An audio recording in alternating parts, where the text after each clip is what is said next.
पढ़ाई करो, काम तो करना ही है बाद में। मैं जज की तैयारी इसलिए करना चाहती हूँ क्योंकि मैंने अपने गांव में बहुत सारे लोगों को देखा है जिन्हें न्याय की ज़रूरत होती है। यूपीएससी करना चाहती हूँ जिससे मेरे घर के जो हालात हैं वो सुधर सकते हैं। मैं आगे यूपीएससी की तैयारी करना चाहती हूँ क्योंकि यूपीएससी एक ऐसी चीज़ है जिससे हम देश की सेवा भी कर सकते हैं और मेरा यही लक्ष्य है। सर, सेल्फ स्टडी बहुत ज़रूरी है।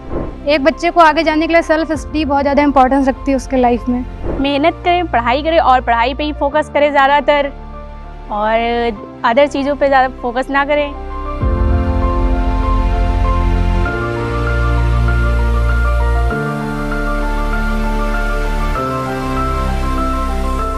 उत्तर प्रदेश यूपी बोर्ड 2025 की परीक्षा में उत्तर प्रदेश में तीसरी रैंक हासिल की है और इसका श्रेय मैं अपने गुरुजनों तथा परिवारजनों को देना चाहता हूँ। हाई स्कूल में मैंने यूपी में 13th प्लेस गेन करी है और डिस्ट्रिक्ट में 6 है और कॉलेज में बहुत अच्छी प्रिपरेशन कराई जाती है जिसकी वजह से शायद आज मैं इस मुकाम पे हूँ। इसके लिए मैं अपने पेरेंट्स और कॉलेज के सभी टीचर्स को थैंक्स बोलना चाहूँगी। मैंने पहले अपना डेली रूटीन सेट किया, स्टडी करी, फ़ोन को साइड में रख के स्टडी करी, फ़ोन नहीं देखा और भी बहुत सारी चीज़ों को सेक्रीफाइस किया। मैं इंटरमीडिएट की छात्रा हूँ और मैंने 94% मार्क्स गेन किए हैं। मेरे यूपी में 15 रैंक है और ज़िले में 5th रैंक है। मैथ्स में और इंग्लिश में 100 में 100 हैं, केमिस्ट्री में 99 है और फिजिक्स में 96 हैं, हिंदी में बस 75 रह गए। मैंने बोर्ड परीक्षा में 95.16% अंक प्राप्त किए हैं। मेरी यूपी में 17th रैंक है। मैं इसका श्रेय अपने माता पिता और अपने गुरुजनों को देना चाहता हूँ। इसमें मेरे शिक्षकों का बहुत योगदान रहा, इसकी वजह से मैंने यह स्थान प्राप्त किया है। मैंने यूपी बोर्ड में 18वीं रैंक प्राप्त की है। मेरे 95% नंबर हैं और मैं इसका श्रेय अपने माता पिता, अपने कॉलेज परिवार, अपने गुरुजनों को देना चाहता हूँ। मैं आईआईटी करके सिविल सर्विसेज में आना चाहता हूँ।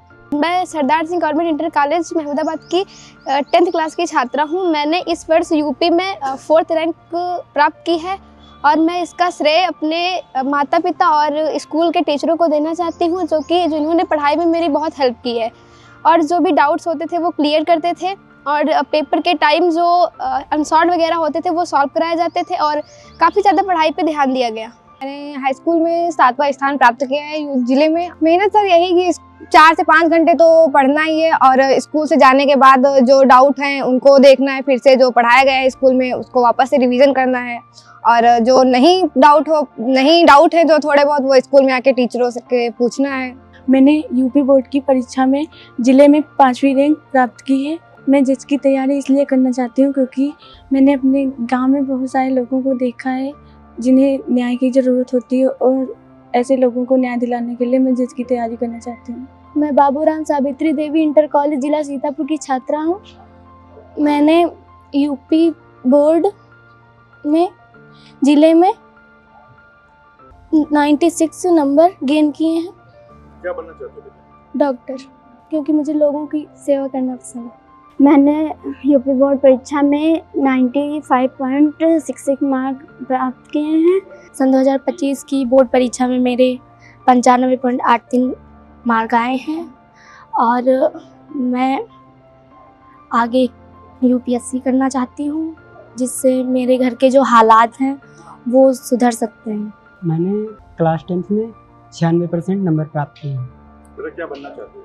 सर, हम बैंक मैनेजर बनना चाहते हैं। मैंने इंटरमीडिएट की परीक्षा में 92.6% मार्क्स हासिल किए हैं और मेरे ज़िले के मेरिट में 8वां स्थान है।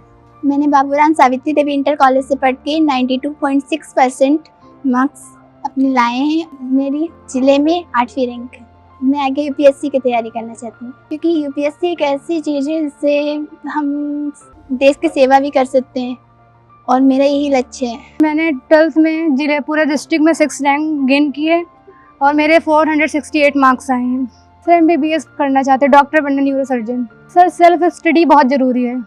एक बच्चे को आगे जाने के लिए सेल्फ स्टडी बहुत ज़्यादा इंपॉर्टेंस रखती है उसके लाइफ में। तो मैंने 6 से 7 आवर तक सेल्फ स्टडी अपनी करी है। स्कूल आते थे, सुबह 8 बजे का स्कूल होता था, 7 बजे निकलते थे, 5 बजे घर पहुंचते थे। फिर मेरा 8 बजे से रूटीन पूरा था शेड्यूल सर, उसको स्टार्ट करते थे फिर 10-11 बजे तक। 12th में मेरे 94% मार्क्स आए हैं और ज़िले में मेरी 6वीं रैंक है। क्या बनना चाहते हो? जी मेरा एम है कि मैं यूपीएससी की तैयारी करके आईएएस ऑफिसर बनना चाहता हूँ। हाई स्कूल एक परीक्षा उत्तीर्ण की जिसमें यूपी में मैंने 7th रैंक प्राप्त की है। मैंने 3-4 घंटे पढ़ाई की, उसके बाद गुरुजनों का आशीर्वाद और माता पिता के सहयोग से मैंने ये सफलता प्राप्त की है। हमारे बच्चों को सबसे पहले तो मोटिवेट करते हैं, क्योंकि जब तक बच्चा पढ़ने के लिए इच्छुक नहीं होगा, जब तक पढ़ने के लिए बहुत ज़्यादा स्वतः प्रेरित नहीं होगा, तब तक उस बच्चे को गुरु बहुत ज़्यादा दे नहीं सकते हैं। तो सबसे पहले मोटिवेशन दिया जाता है कि पढ़ो, क्योंकि पढ़ने पर पढ़ लिख करके ही जीवन में कुछ बन सकते हो। पढ़ा लिखा व्यक्ति ही प्रगति कर सकता है। गरीबी से अमीरी की ओर जाने का यही एक सरल रास्ता है। तो ये जब लड़के कहते हैं तो हम ये मानते हैं 100 लड़कों से हम बात कर रहे हैं, 20 हमारी बात मानते हैं, 15 मानते हैं, तो जो भी हमारी बात मानते हैं समझिए वही हमारी प्रगति का रास्ता खुलता है। ये सुपर 30 क्लास हम चला रहे हैं, निःशुल्क चलता है, तो मतलब निःशुल्क से नहीं है। हम लड़के से एक फीस पैसा न ले, लेकिन अगर 4 साल बाद रिजल्ट उसका 0 आए तो उस फीस माफ़ी का कोई महत्व रह नहीं जाता। इस बार मेरे 2 बच्चे यूपी की मेरिट में टॉप 10 में आए हुए हैं। 3रा स्थान और 7वां स्थान लेकर टॉप किया। लगातार 2016 से हमारे यहाँ यूपी की मेरिट में बच्चे आते रहे हैं और हमेशा टॉप करते रहे हैं। और इसका सबसे बड़ा श्रेय जाता है कि हमारे यहाँ कोई भी बच्चा ट्यूशन या कोचिंग नहीं करता। हम लोग ट्यूशन और कोचिंग पर प्रतिबंध लगाते हैं कि जितना समय, यदि किसी बच्चे को किसी सब्जेक्ट में डाउट्स होता है तो आ करके हम बताते हैं, हम लोग मोटिवेट करते बच्चों को कि आप आइए और हमसे बताइए, और अपने टीचर से इन चीज़ों को क्लियर करवाते हैं। और एक्स्ट्रा क्लासेस भी चलते हैं हमारे यहाँ, जिसका कोई भी शुल्क नहीं लिया जाता है बच्चों से। और कहीं से किसी विषय में अगर जो उसको डाउट्स है तो हमारे टीचर क्लियर करते हैं। और हमारा स्टाफ बहुत ही पुराना है, अपने अपने विषय में बहुत ही माहिर हैं, जिसकी वजह से हम लोगों को बहुत लाभ मिलता है। इतने पुराने हैं कि यदि हम कहें तो 30 साल लगभग मुझे भी हो गया है इस शिक्षण संस्थान से जुड़े हुए। और 2005 से मैं प्रधानाचार्य हूँ। हमारा संगठन बहुत ही मजबूत है और जिसका हमको लाभ मिलता है, हर वर्ष हमारे बच्चे टॉपर लिस्ट में रहते हैं। और सिर्फ टॉप ही नहीं करते हैं, विभिन्न विभागों में जो जगहें निकलती हैं, किसी भी विभाग में हो, तो ये हमेशा हमारे बच्चे जो है 2-1 ज़रूर सेलेक्ट होते हैं, किसी भी पद पर हो। सर देखिए, हम लोग 9th में जब बच्चा हमारे पास आता है तो 9th का तो जो कोर्स होता है उसकी हम तैयारी कराते हैं। कोशिश करते हैं कि 9th का कोर्स हम लोग दिसंबर में पूरा कर लें। अप्रैल टू दिसंबर हम लोग 9th का कोर्स पूरा कर लेते हैं। 9th में ही बच्चे को 10th का कोर्स शुरू कर देते हैं।